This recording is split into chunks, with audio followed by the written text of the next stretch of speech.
A 7¼ gauge Sweet William steam locomotive, Part 35, finishing and fitting the twin water gauge protectors to the boiler backhead. In the previous episode, I showed the first of the water gauge protectors fitted in place, but as the unit wasn't fully finished and the glass wasn't in place anyway, it's time to remove it. This part of the video is running at 4 times normal speed to avoid any possibility of viewers slipping into a coma. One thing's for sure, model engineering does require a great deal of patience, so if you're not a very patient person and prone to throwing things across the room in a fit of rage when things don't go your way, then maybe you should take up a more exciting hobby like origami.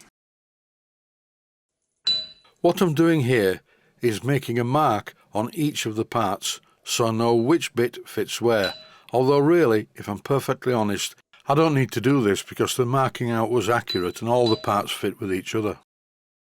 The next part of the job is the fitting of a pair of pinch bolts which will lock the bottom fitting to the water gauge nut and stop the whole unit from rotating.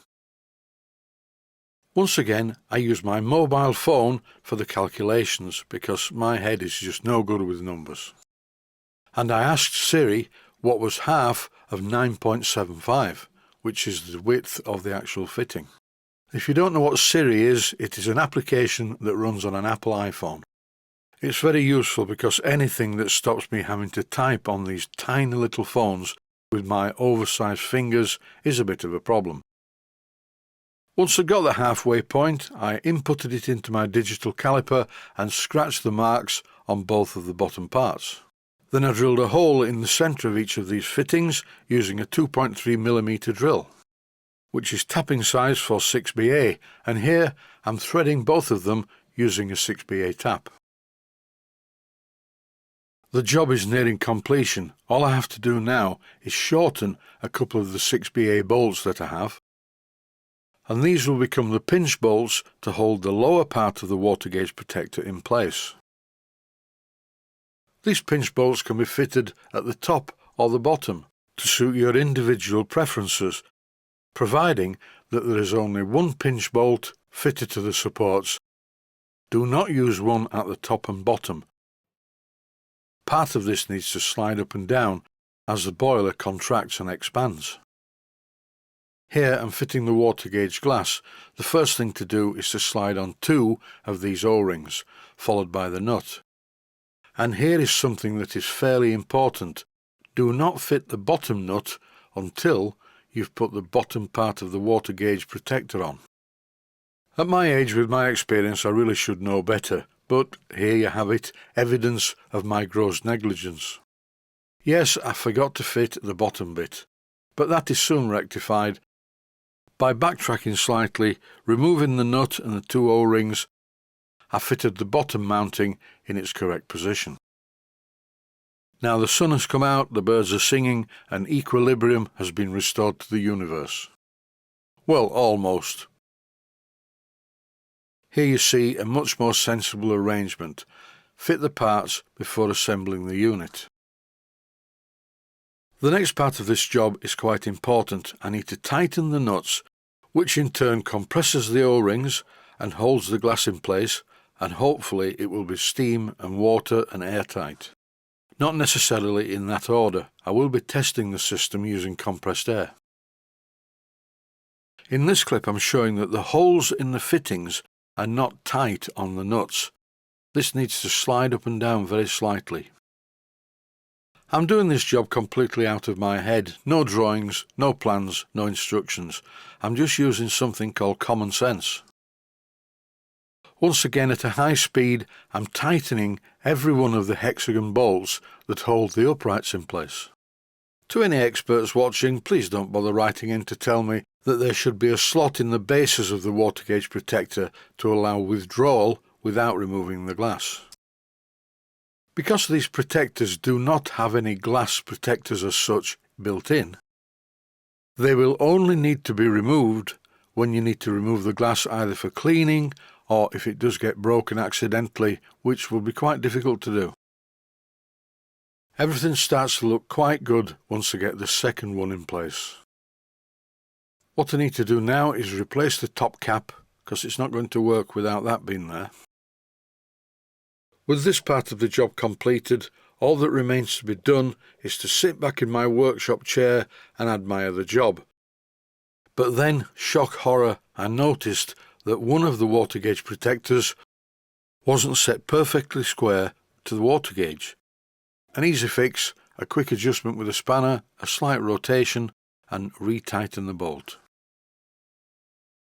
I think these look quite good. They are very workmanlike, and the visibility of the water gauge tube is really good, which is often not the case when the water gauge protectors are fitted with glass. Here is the acid test. Will my protectors protect the glass against the shovel? Here's a particularly aggressive little shovel, and despite bashing it against the water gauges, the glass does not break. With the water gauge protectors now fitted, it's time to look at the next job. It's a very small job. Instead of using these nuts, I'm going to use a piece of stainless steel to make some special fittings to use instead of the nuts. You can see this is stainless steel because it's not magnetic. I want to make it so that the ashpan and grate can be removed very, very quickly without the aid of any tools. There are two times when you would need to remove this ashpan and grate assembly. One is if the water level ran uncontrollably low, and the other one at the end of a run. And in both cases, I want to make it so that a tool is not required to undo a nut. When I looked at these bolts sticking out of the boiler, I assumed them to be 2BA, but they're not. They're actually M5, and that explains a lot. I'm beginning to think that the reason for the damage to the fixings on this engine, because most of them were really tight, is because there were 2BA nuts on M5 bolts. 2BA and M5 is close, but not really compatible. I'm going to machine two fittings from this piece of stainless steel, thread them M5, and possibly knurl them to make them easily removable by hand, provided that you have a cloth for heat insulation. Normally, after finishing the voiceover and uploading the video to YouTube, I would go into the workshop to make the video for tomorrow, but I can't do that today. I have an appointment at the hospital for an MRI scan at 6:15, and I just don't want to risk containing any random bits of metal. In case anyone watching this video is due to have an MRI scan, don't worry about it, it's quite interesting. It makes a great sound at approximately 132 beats per minute, and if digitally sampled, would be quite useful for creating a dance track. But unfortunately, the people at the hospital won't let me do that. I was thinking about reviving a song called Morning Has Broken, putting a different groove and entirely different lyrics and calling it My Prostate Is Broken. And on that note, I'd like to say stay safe, stay healthy, thanks for watching, and I hope you found it useful. Please take the time to visit my Mainsteam Models website and click on the section of the website that says Video Playlists. And by doing that, you can find other videos that you may like to watch. And by using the playlists, you can actually watch the videos back to back.